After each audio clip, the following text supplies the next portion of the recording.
नमस्कार शुणु आज मु आपको मो तीनोटी क्षुद्र कविता शुणापी जाऊँगी। प्रथम कविता मढ़। आम चारिपाख पवने मिशिछि बैशाखी धूली झड़। आम चारिपाखे लंबी जाइछि असरंती बाली कूढ़।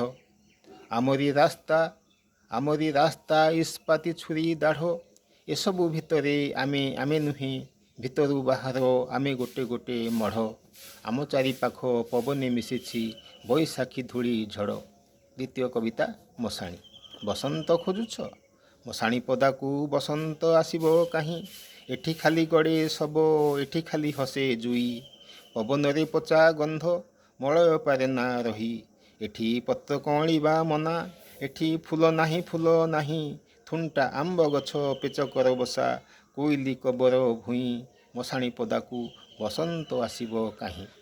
तृतीय कविता समय। समय आम जेजंक चषमा तलर आखि देखुछि आमकू भारी हुसियार। तारी आगरे आमे एंतुड़ू एडुटे सी आम शेष दरबार। से ही कहब एठी किए मनु किए बा मांकड़। से ही चिन्हब ठीक किए धनी किए बा फोकड़। धन्यवाद। कविता गुड़िक भल लगी निश्चय लाइक शेयर और सब्सक्राइब करने भूलें ना। वंदे उत्कल जननी।